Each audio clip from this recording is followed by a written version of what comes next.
Hi, and welcome to the episode of Walleye Chronicles. This episode is sponsored by the one, the only Lure Lipstick out of Davison, Michigan. If you ever fished the D and you've been to the dip net, you know Lure Lipstick. They are the original home of the log perch, and now the home of the greatest jerk shad known to man.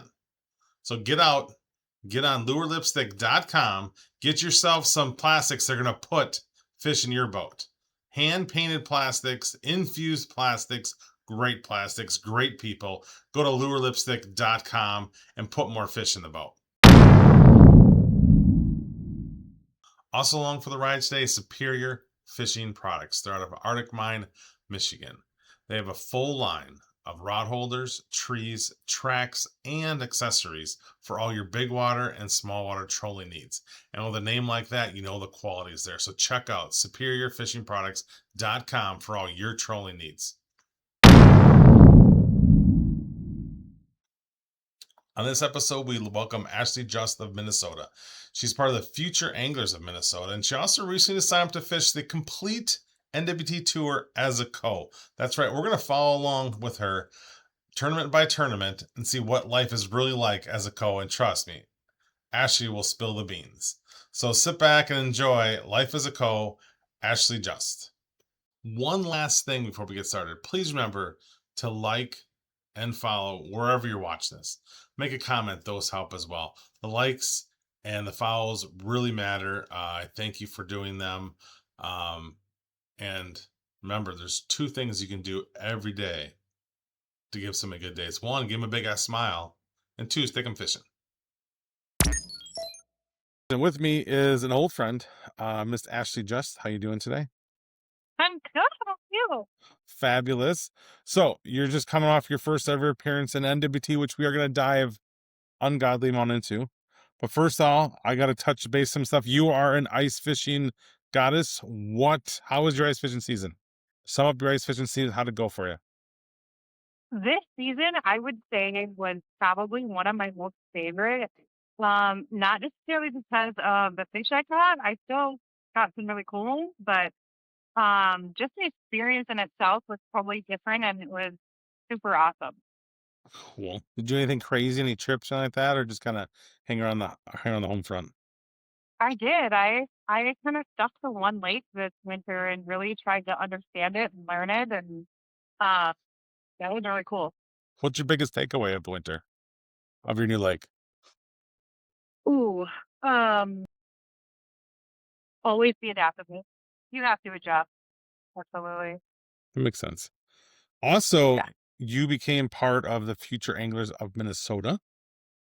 I did. Actually, So, last year, yeah. so can you tell me a little bit about that and what that's what that's out there to do and help? Yeah, so I joined the board, I think a little bit over a year ago. But basically what featuring Birds in Minnesota is um we teach kids life and fishing. So part of it is really we introduce kids to fishing by hosting clinics. They come out, we take them fishing.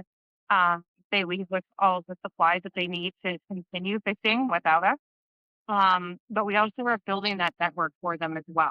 So the other part of Future Anglers in Minnesota is we out of a handful of kids called our Future Legends that we work personally with to help kind of build their character in different ways. So whether that's like fundraising or community service, or I just recently taught them a class on digital marketing, like how to market themselves, starting young.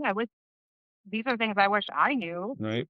Um, and so there's a lot of different aspects to it, but um, we actually have a crappie tournament coming up on May 2nd on Lake Minnetonka that we're hosting. So there's a lot of things going on with them. Awesome. So do you teach them things they can't learn other way? Like, do you teach them to hate Wisconsin fishermen and Absolutely. to follow us around everywhere too? Yeah. First thing on our agenda, if you see somebody from Wisconsin, run. That's fair. That's fair. That's super cool though. I mean, I see some of the stuff. You guys always have a really big turnout. A lot of people are involved in it, and that's pretty cool. We do. I mean, we're running all on volunteers. So we have a wonderful group of volunteers that continue to show up. to help us, keep these kids on the ice or get them in boats. We do other events as well. Like we hosted an ice fishing 101 class before, kind of in the midterm of like when the lakes were freezing over, but we didn't have safe ice yet. Mm. So we kind of did like a classroom. This weekend we actually have the walleye trap where you get to go watch the DNR, like strip the Oh, eggs, and we did that last year, and that was probably one of my most favorite events. So I'm super excited about that. that is pretty cool. I always think that's pretty awesome when they do that and take people along to see what's going on and kind of helps people put one and two together and understand the work. Yeah, it's it's just a really cool learning experience for anybody of any age. Like there's something you can take away from it. I gotcha. All right. So now we're getting to the meat and potatoes. So first of all, I believe you didn't tell anybody that you were doing this, correct? That is correct. There was only one, well, my partner that I'm doing it with, and my mom. They were the only people who knew. So you signed up. So if people don't know, you signed up and you decided to be a co-angler this year on the NWT. Yes, absolutely. So what made you want to? What made you want to try it? What made you want to get on board?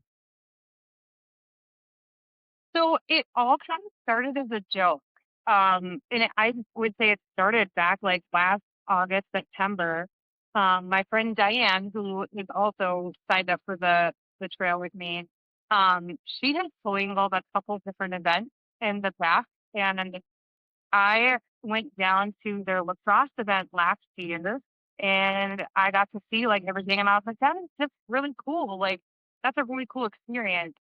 Um, and so like we were just kind of joking around between like September, October time about doing it. We're like, what if we did it? Like, what would people, like you just don't know.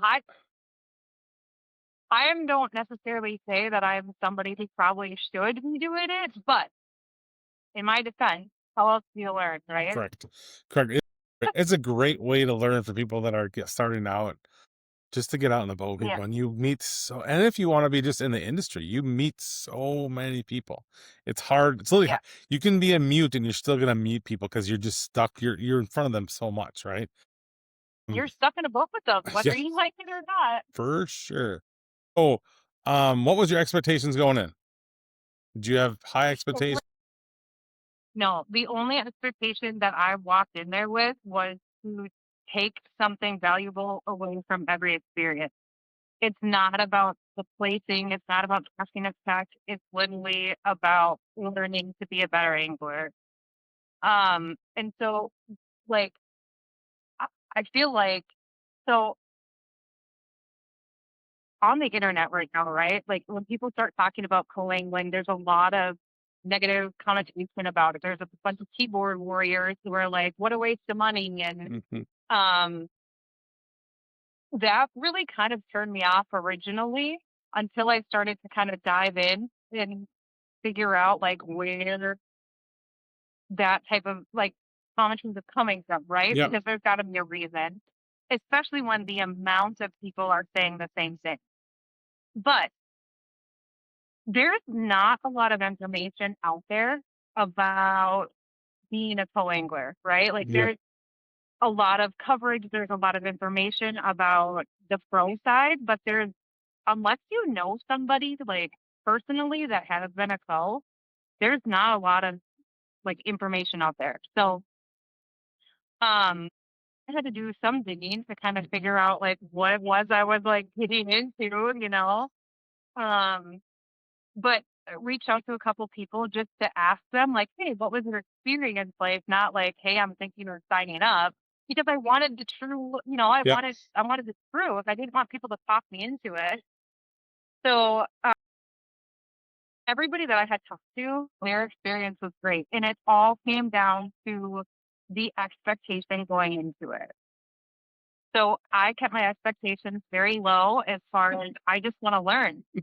I mean, if I make some friends or like catch Mhm. some cool fish, awesome. Cash a check, even better. But that's not what I'm in it for. Were you worried about anything? What What? what scared you going into it? Was there anything that you were worried about? I have high anxiety as it is, so I'm worried about everything. Much I felt bad. So I don't know if we're gonna get into like the pairings and Yeah, stuff. we'll So do that. my day one voter, I feel bad for him because I was like, well, what about this and what about that? Like, he was great, but I'm worried about everything. I was worried about like walking into the rules meeting with 250 people. Like that's intimidating.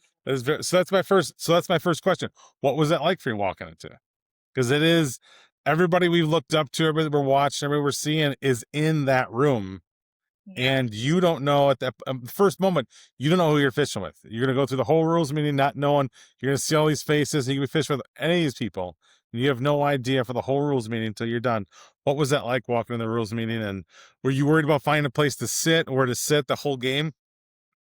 We went in early before people got there to like get our seats, so we had a place to sit. And then we like went back outside, and then we came back in when there was other people. So we covered our place to sit. But yeah, it's a party, right? Yeah. Um, no, it was I I would say it was pretty intimidating, but not at the fault of anybody else. I mean, it was just our Oh, own like it's new, it's a new experience. We don't know what to expect. But the people that we talked to were like super welcoming, super nice. Out like they welcomed us with open arms. So it was really nice. That was comforting and like nice. were you worried about being a woman in that room? Always. Being there's not a lot of. I mean, in my time fishing, I've only ever seen two women ever. So Yeah. I mean, that's obviously got to be something that's on your guys' mind too as well.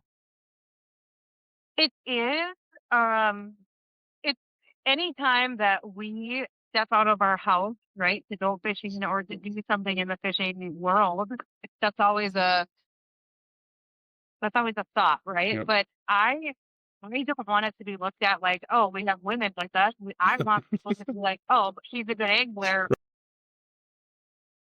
I don't want to, I don't know. I don't like the position and like, hey, I'm different because I'm a woman. I want to earn the respect just like any other angler I would. got you. That makes sense. So the rules meeting gets down, you go out, they tell you the spiel about you're gonna get a text message on your phone, you're gonna and find out who you're fishing with, they're gonna go stay in the hallway, hold them or whatever. How did you know Cody ahead of time? Do you know of Cody ahead of time? Have you seen his stuff online? I actually had just seen his walkthrough on his mini boat like a couple days before, but I didn't know him. Like I knew where he was from, like the general area, but not much other than that. I was just thankful that I recognized the name. There's a lot of locals out there that sort of too, and um, knowing we had bad weather, and Yep. you never know. So I was thankful that I at least recognized the name. I gotcha. So background, if you didn't know, Cody is an old friend and been on the show as well. Yeah. And I saw you reached out to him and I said, hey, how'd she do? He said wonderful, and so obviously you know where I'm going. I asked him, I said, anything happened to the boat? You guys have a good day? He goes, well, I did have to save her life for a second. So what happened along? Why did Cody have to save you? It was probably on a net job, if I remember right. I feel like every time I went to go net a fish, somebody was grabbing onto my life jacket, so I did fall over. I did, however, totally botch a net job with him, and I will put this on record. I have no shame. But I had to go grab the net, and it knocked one of his rods into the water. So the fish was at the top of the water. The rod was sinking. I netted the I netted the rod, and then I got the fish. So Oh, all in one? yeah, it was okay.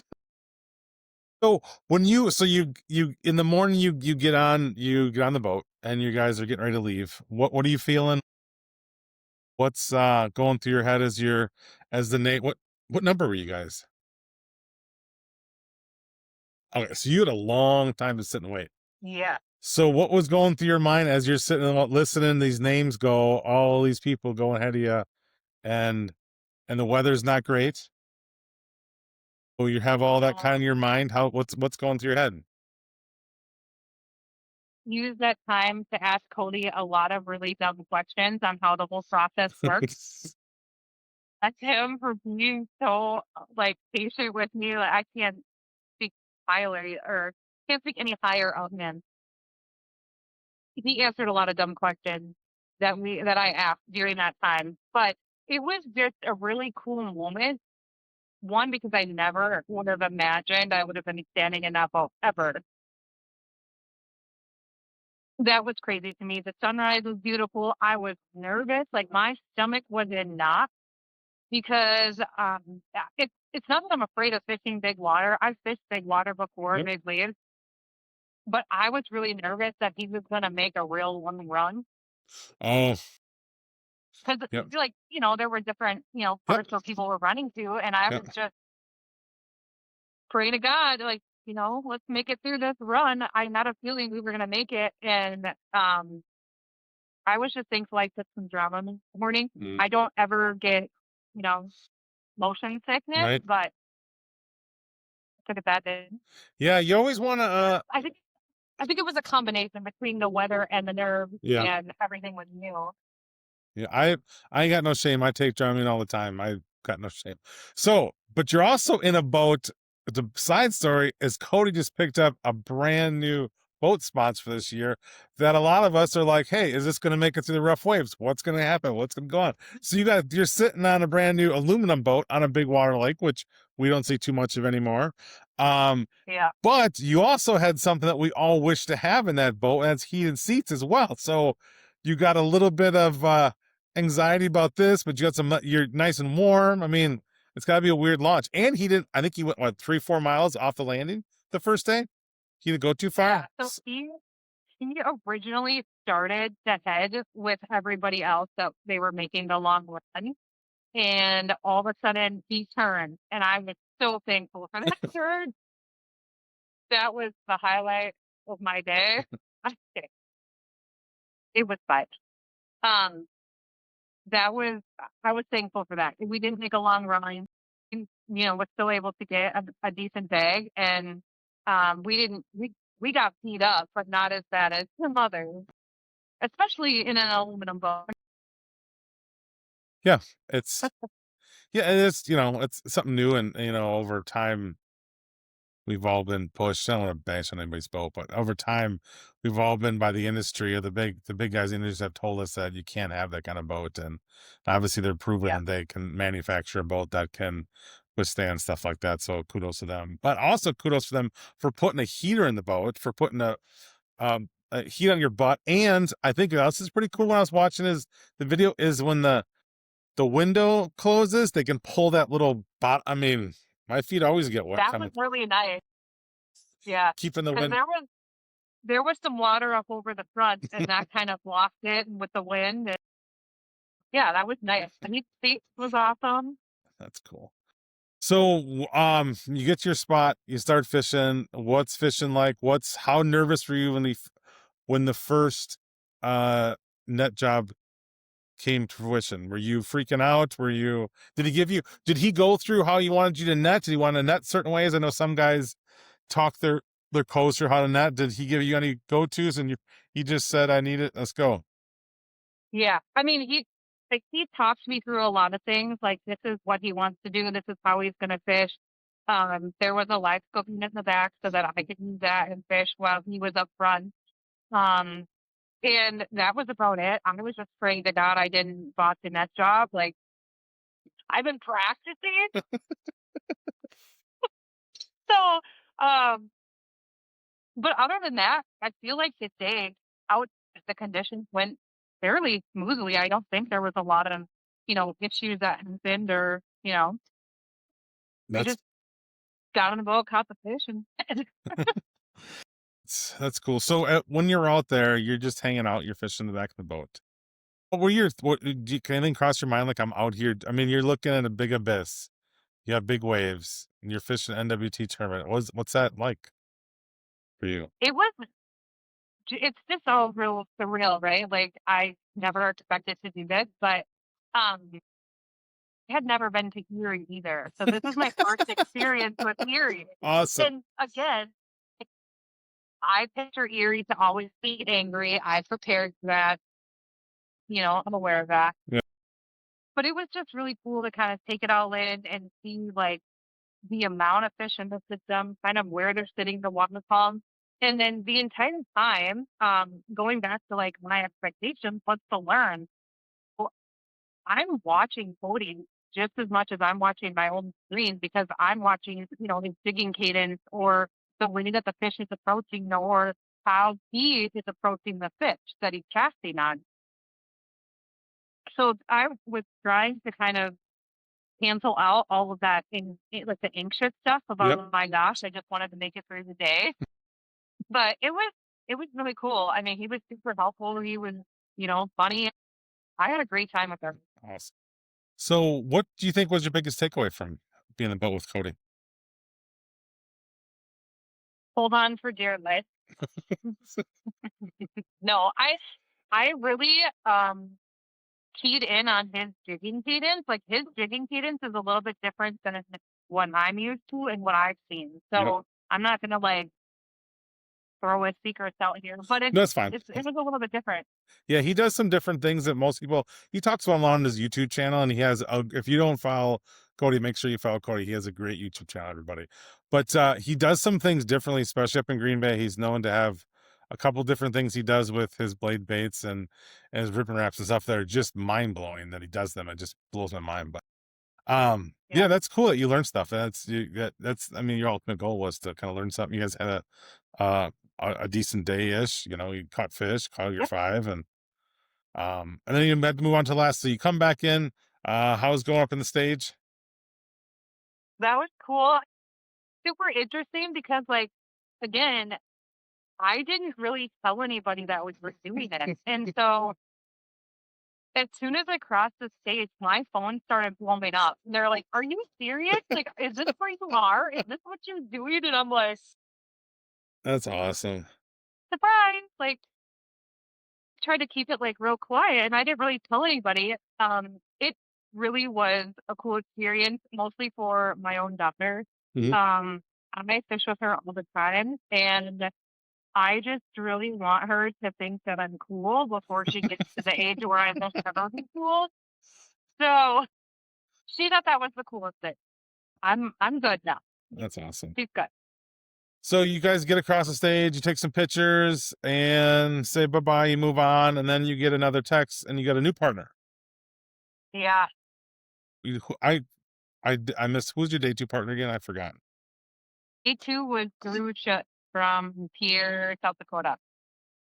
So how did you guys do a little quick chat in the boat? Anything? How did your day go with him? So we actually left and I called them later that night and I said like, hey, what's the plan for tomorrow? And he's like, nothing but 8 pounders. And I was like, I like the way you think. And so we were just kind of coming up with a plan or whatever. And he's like, well, to be honest, he didn't place well enough the first day to be in the money for the second day.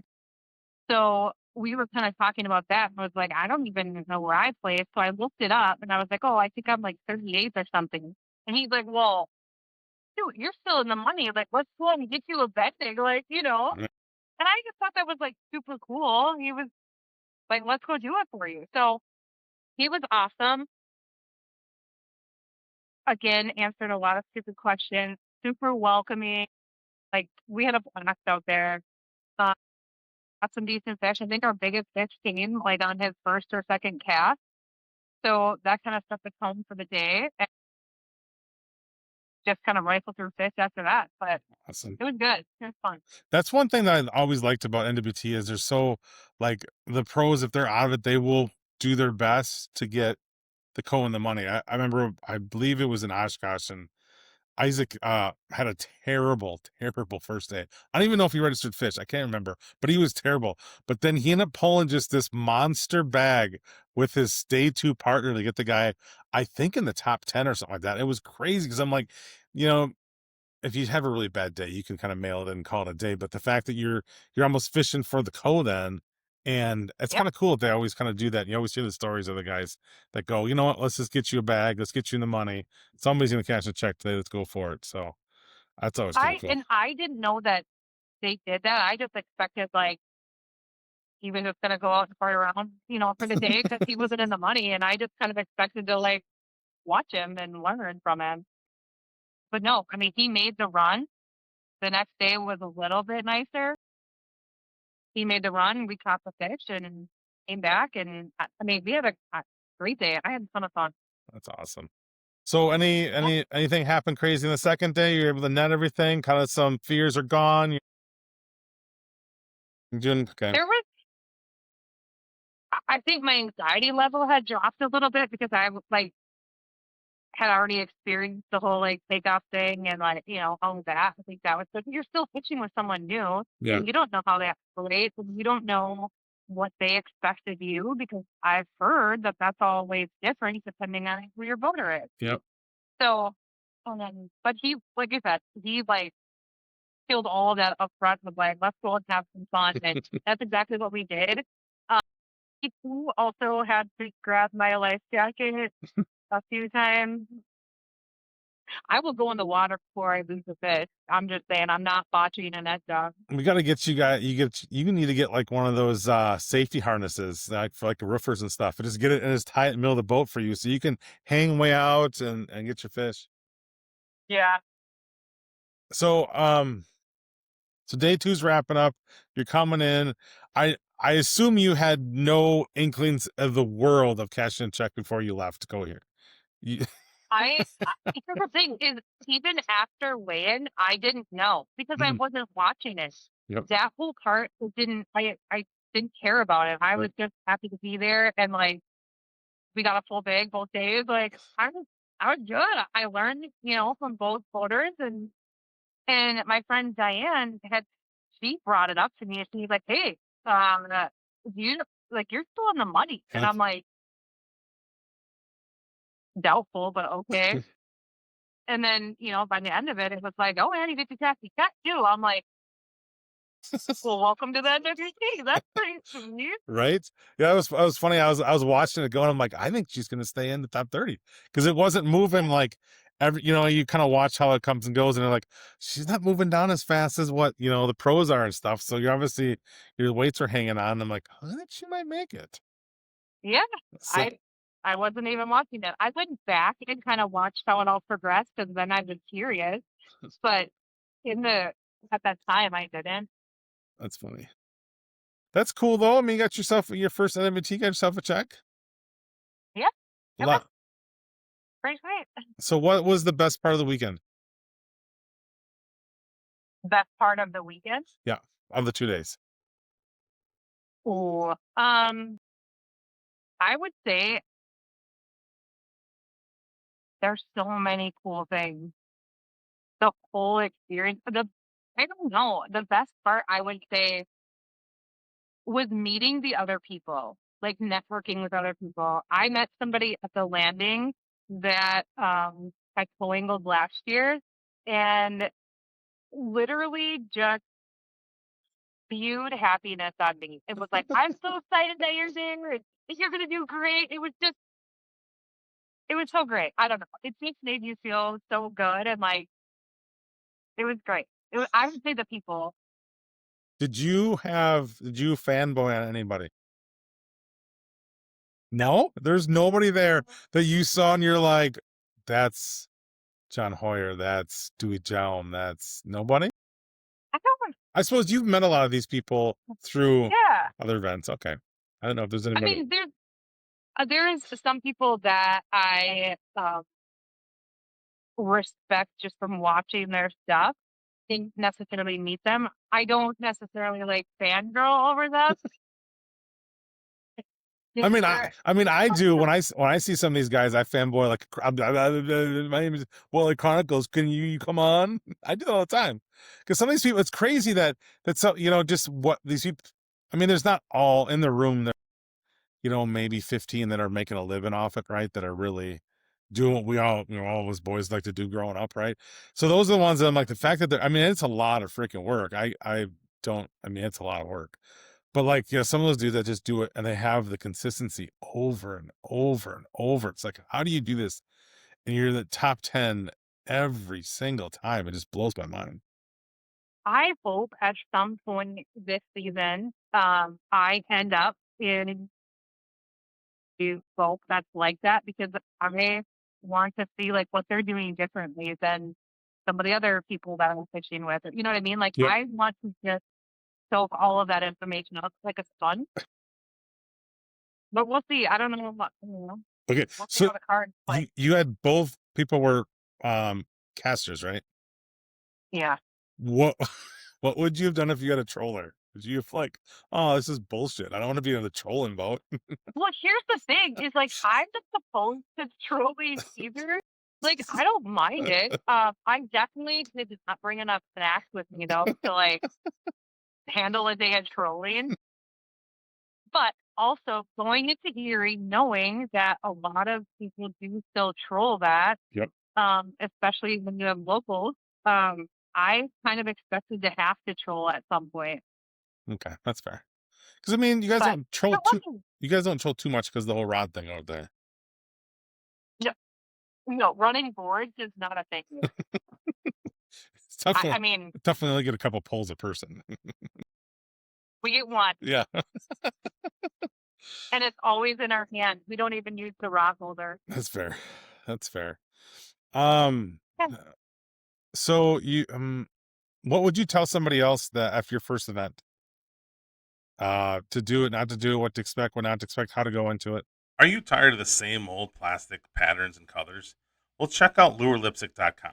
You will find the best hand painted infused plastics on the market. And the best part, they're made right here in Michigan. New for this year, the Pro Swimmer and Jerk Shad model to go along with the world famous Split Tail series. Lure Lipstick also has a wide variety of attractants in wax and liquids. And remember, they're the home of the famous perch jelly. Check us out on Facebook and Instagram. And remember, Lure Lipstick. Get hit on. Well, first I would tell them to sign up, because they're always looking for more codes. Um, They are, yeah. but I really just to make sure, like, manage your expectations going into it. I think that is really the key to either having a great success with it or just like failing miserably. Yeah. If you go in it to cash with check, you will realize that that's not likely. I mean, you get lucky once in a No, while, but you're let's right. be honest, right? Oh, Um, so I think if you manage your expectations going into it, you're far off. You're far better in a far better position than some others. I gotcha. So looking forward, you're on for the whole season, correct? We did. That was one of the so when this joke started coming to fruition, and we started to like poke around schedule, and I told Diane, and I said, the only way I'm doing it is if we're doing the whole season. I don't want to just do one event and that's it. Like it's all or nothing. So that means you're on to Lake Oahu next. Wahi next. Yeah. Have you ever fished there before? I have not. Okay, okay. So you're Lake Oahu, Wahi, sorry, Wahi, Bay to Knock, which have you fished the bay, but you haven't been up that far though, right? Nope, I have not. So Erie is new to me. Waukie's new to me. Badenop's new to me. And if I make it to the championship, the Kapalua is new to me. Dang. Yeah. I freaking love Great Yeah. Bay. So It's a cool way. Actually, if you think about it, it's kind of a cool way to check off your bucket list of walleye fishing. If you think that's about what it. I'm saying. Like, I know that there was a lot of talk early on about the schedule and how kind of like terrible it was to go to Green Bay twice and like, whatever. But from my perspective, it was absolutely perfect because the travel was minimal, right? Yep. Because I work full time. I have kids at home. And so I have to look at what the travel commitment is. And on top of that, I get to go check off at least 3 lakes off my bucket list. So, like, how can you go wrong? I don't understand why people all speak negatively about that, but Right. Is there a tournament? Is there a lake that you look forward to the most going on this year? Um, More so than others. Yeah. Uh, Erie was one that I was really looking forward to. Like, I don't feel like I experienced it the way that I wanted to, though. I will have to go back. I want to go fun fishing for like a week.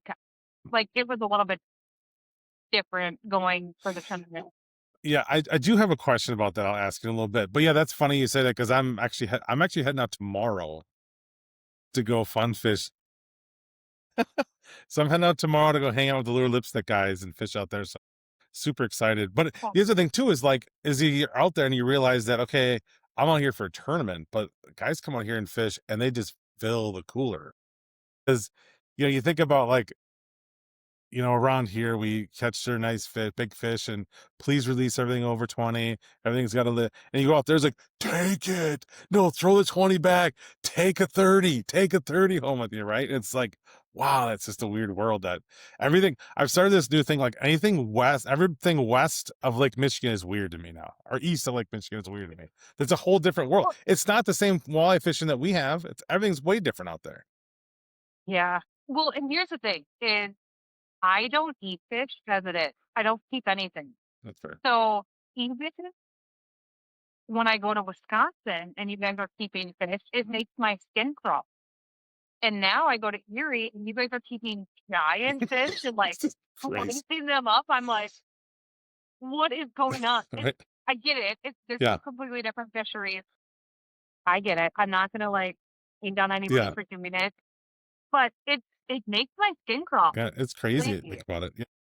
I was actually gonna make a video when I first get there of the first fish I catch to release it, and people go, "What the fuck are you doing? Why are you throwing that back?" And I'm like, "Cause I want it to spawn, right?" And then you like see the DNR numbers, like we got to take 8 million walleyes out of the system this year. I'm like, Jesus, absolutely, Yeah. absolutely a different world out there. I get I get a lot of hate messages on social media actually about throwing all my fish back. Really? People get mad at me. Yeah. Because they want you to eat them? What's the point of fishing if you're not gonna keep them? It's probably because you don't know how to cook them. Oh, oh, mm, Yeah. It's great. I love it, but yeah. there's a lot of that. Yeah, I mean, a lot of people. I think if you fish a lot, it's. I think people like us that fish a lot. It would be hard to eat. I mean, I eat fish obviously more than you do. I only keep when we're gonna eat them. So every week or so eat. But I'm also go out. I love fishing so much. I'm out 4 or 5 days a week.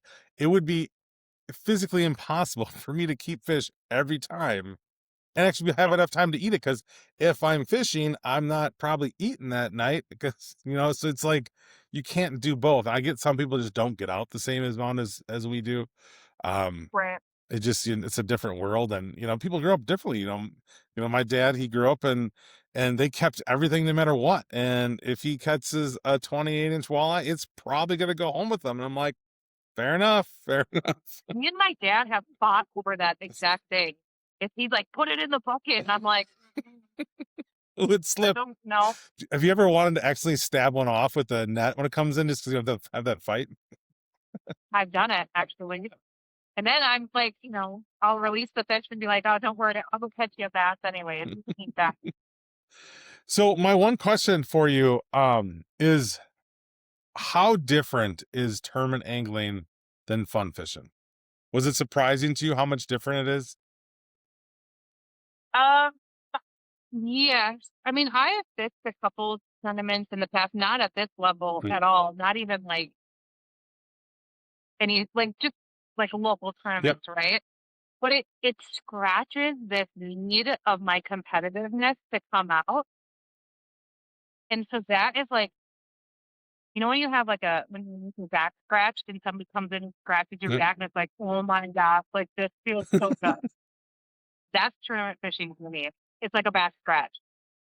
It's not something I think I could do all the time, but when I do it, it's so much fun. That's cool. That is super cool. So we got the rest of the season coming up. I would like to have you on. We'll see how everything goes, but I for sure want to have you on after the season. If something crazy happens on during the season, I want to wrap up every one with you because I think because like you talked about, no one co-anglers don't get to talk much, right? I mean, they may ask them, come on stage, Jeff will give you the how was it today, and then cut you off right because it's his job is to talk to the person that's sponsored, right? So not, and we all get that, but like no one talks to co-anglers at all except the guy that wins at the end. That's the only time you ever hear from a co-angler. I thought it'd be interesting from Yeah, your perspective of since you fish a lot and you're, I would say you're above an avid angler. I think you're pretty advanced, I guess I would say. I don't know if you're that's not being real generous, Matt. but you're out enough, you understand how things work and out, Yeah. I've heard horror stories of co-anglers and stuff. And the world of the of a forward facing sonar, I get kind of makes things difficult for co-anglers now and for some people to wrap a co-angler, how to figure out how to work with a co-angler, how to get them to catch fish. Cause some of these things these guys are doing are, I know John or Max would give me their coordinates, probably their boat. And I could not do what they're doing some days on these waves out there. Just it's impossible, right? And then you try to find a way to make a co successful or them into the game too, when they don't have the same practices as they do. And it's a very weird dilemma, but there is a lot of good co's and a lot of good pros out there. So I do encourage people definitely get on board. I like we had a couple people talk to us about like sponsorships before going into this. And we both Diane and I decided to go into completely unsponsored. We are funding the whole ride ourselves. The travel, the all of the expenses and everything. That's coming out of our pocket Yep. because at the end of this, I want to be able to, without feeling pressure from other sponsors, I want to tell you how it really is Hmm. because nobody gets out there doing that. There's a couple people who have been very vocal about their experience, Yep. but there's not a lot. And um, my first event was great. I have nothing bad to say. I got two great voters. They both had a lifeboat unit for me in the back.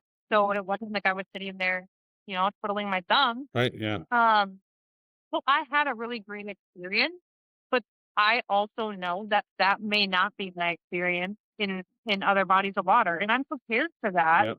But I feel like setting those expectations with people who are interested in doing it moving forward is important. Yeah. The first talk on the boat, I think is very underrated. I think is as pros, they got to make sure they're doing that talk of, hey, I expect this. I know my first one as a pro, I was freaked out because I'm like, I ended up pulling a guy that had been co-angling for like 10 years. So I'm like, oh, this is fabulous.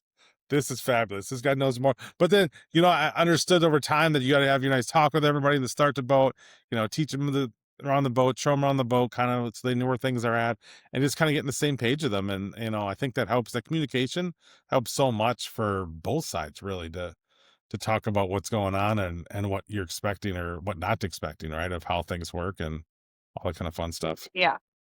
I just I just really didn't want to be influenced by outside parties. I want to be able to talk about it freely and give the details on my experience Right. and who knows? Maybe that will help build the co-angler pool. I don't know. Right. Um, but we'll see. Okay. So several side things to get into.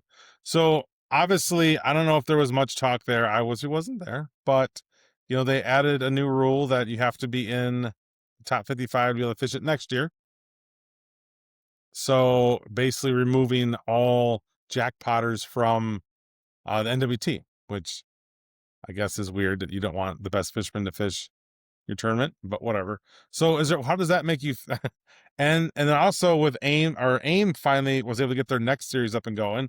So that's also going to happen. However, though, AIM's doing something that NWT is going to miss out on here if they don't get cracking, if they don't move on to catch, pitcher, and release, is AIM is going to Mille Lacs, which a lot of people want to see Minnesota get some love again. And you guys have been basically ignored by the NWT for a while now. Yeah, So I don't. I'm excited for them to go to Mille Lacs. Um, I still think there's a couple other options that they could have chosen. I feel like everybody chooses Mille Lacs, right? Mille Lacs Yeah. or Lake of Yeah. the Woods, but there's some good fish in there. So I'm really excited to see what they do with that. I do feel like Minnesota does get left out of the NWT, but I mean, I'm And just afraid to travel. I kind of like the idea of getting out of my home state to go right. Yeah. No. fish at different lakes. Yeah. That's cool. I just think that they need the NWT. Eventually, they're gonna have to get on board and do catch, pitch, or release. That's the Oh, only the absolutely. only way to get back to Minnesota is catch, pitch, release because there really isn't much of a tournament if they don't do that. Yeah, Yeah. it'd be tough And to. I mean, I like the format of catch, quarter release anyways, just because it makes more sense. But it's hard to garner the engagement at the weigh-in. I mean, people can follow that, during the tournament. Yep. There's apps and stuff, but there's something really special too that is hard to recreate when you have a live weigh-in and you're holding the fish and the people are there and like that community. So I'll go Yeah. either way on it, really. Yeah. I hear you there. I kind of feel though the way that media works now, flat screens are cheap. We could put the pictures up there. There's numerous, I think, e-tournaments offers to do a picture package at the end so they could scroll through their pictures and to know the fish are alive because majority of us know that even those fish were released and they moved when NWD put them in. We know that 90% of those fish are probably going to die or generally die. Yeah. Bass has taught us that these fish will die and they do die. And there's not much you can do about it. You put me in a box for a day and run me around, I'm going to have a hard time ever eating again. It's not going to be very easy. Amen to that. I'm gonna voluntarily die Right. after that. I mean, So yeah, and then you're a live scoper, so you're all on board. So you have no anger against anti-live scopers. What do you think that? How do you think about the bass people doing tournaments without live scope? what do you mean? Like, how do you feel about that? That they decide that it's such a advantage.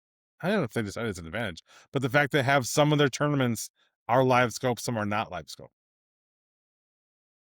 That, okay. Because you're a big bass person. I am of the opinion that live scope is making us better anglers and we are far more educated than we were before. So I don't necessarily agree with having tournaments that are either like you can use live scope and you can't use live scope. I feel like it's either if if the technology is on the market and you sign up for a league, you should be able to use it. I gotcha. If for some reason people feel that, it gives somebody an advantage, then go learn it. Go buy it. That's fair.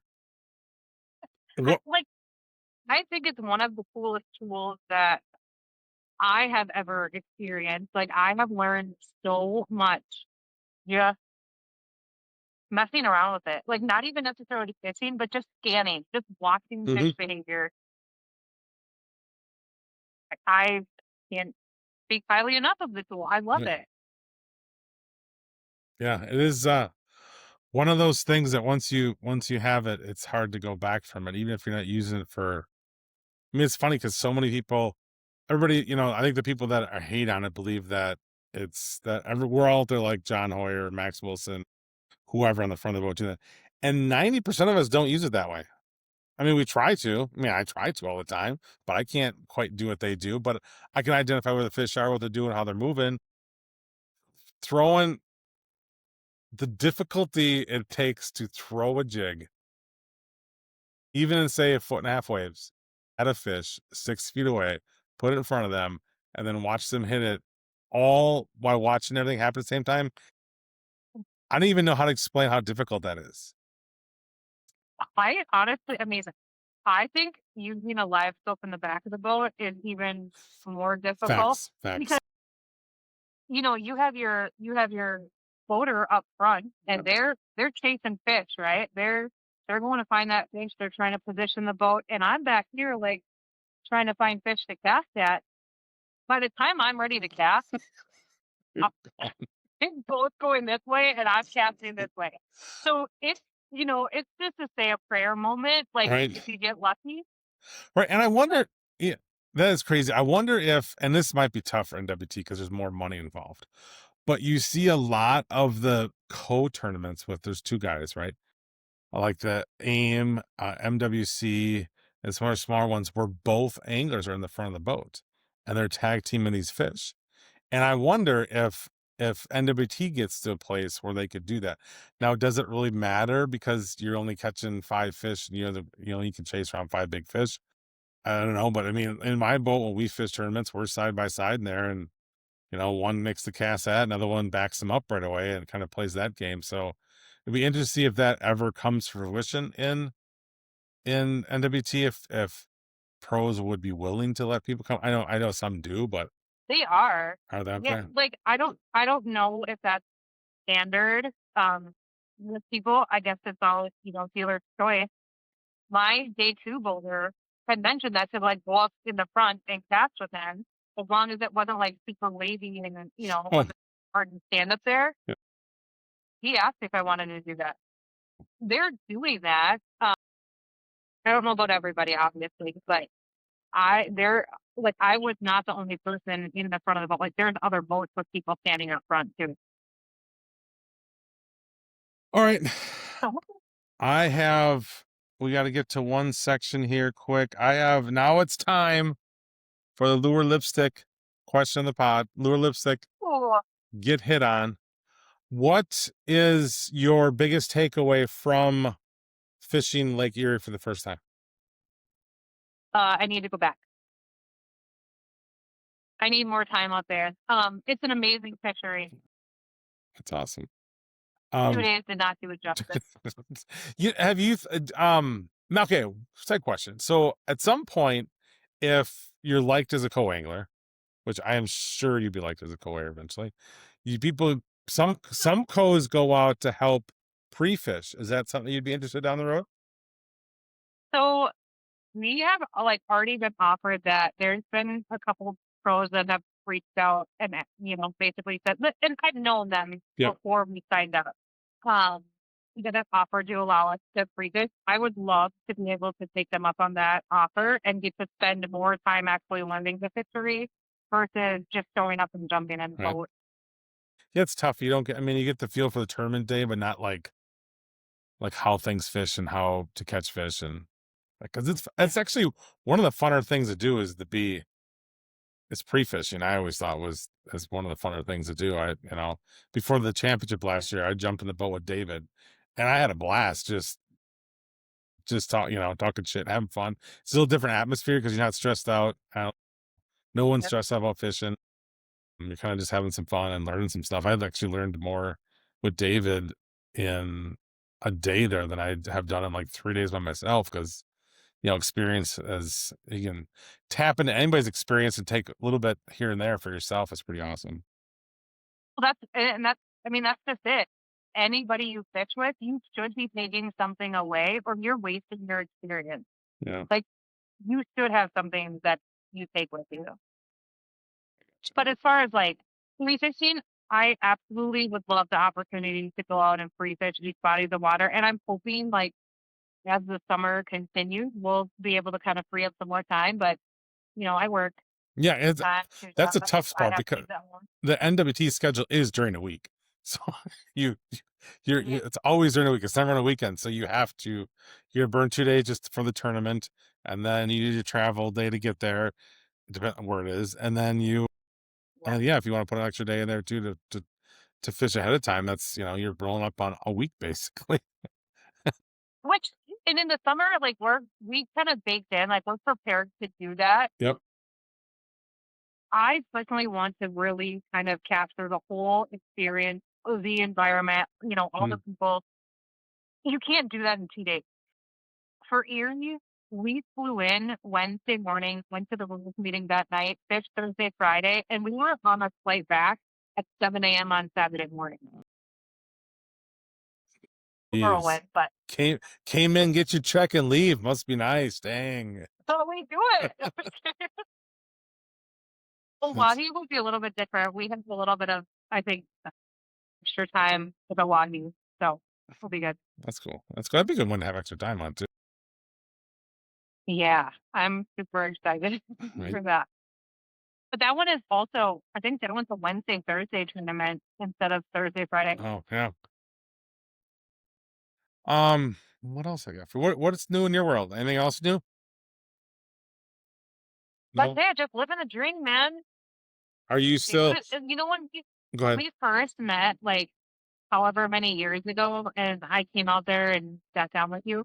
If you would have told me at that point, like you'd be interviewing me a few years later, and this is what we'll be talking about, I would have like completely called you crazy. That's funny because that was actually, I believe, that might have been my first year fishing NWT too, as well. That's pretty interesting. It could have been, yeah. It was Yeah, like I might 20, 22, probably 23. maybe even 21. No, I don't think I was that far. Maybe. But yeah, it's been. I've had all kinds of time to fish. You're always a blast to fish with. Um, and you jump on with the boat with NWT was pretty cool. I remember we fished in the fall together, and you had mentioned it, and I'm like, "There's no fucking way she's doing it." But whatever. And then I saw your picture of the plane. I'm like, I wonder if she's going to fish NWT. You did, so that's pretty awesome. I definitely encourage everybody to When do it. when we fished back in August, at that point it was still just a joke.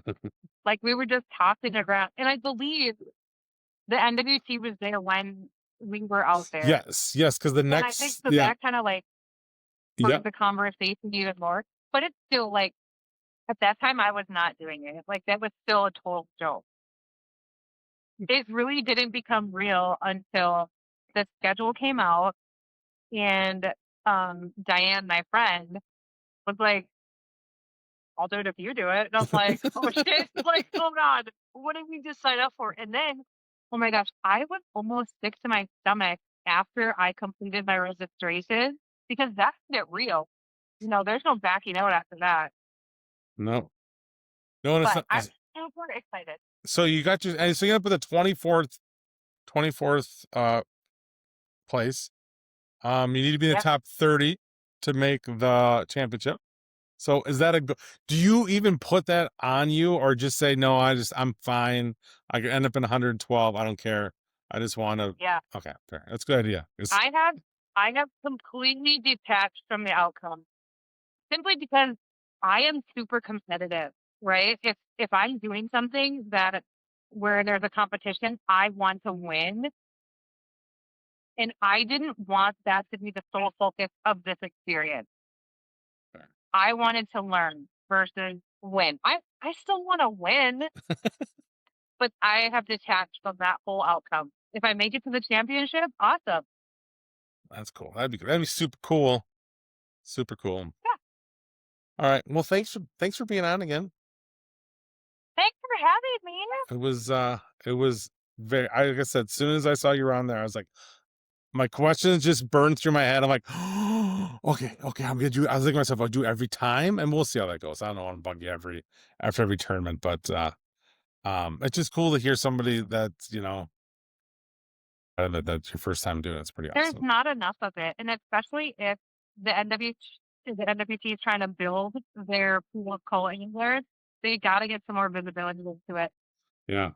Because as far as I'm concerned, from an outlook or like a person looking in, um, it's all negative. People they have ego problems, and Right. I would really like to prove them wrong. Right, and that is true because there's people that I fish with that fish in tournaments themselves, and I'm like, you should go do this. You should go fish a co or two, and they're like, no, man, I would go out and be a pro. No, that's actually one of my biggest mistakes is I didn't do that. I wish I would have code for a year or so before I started fishing them.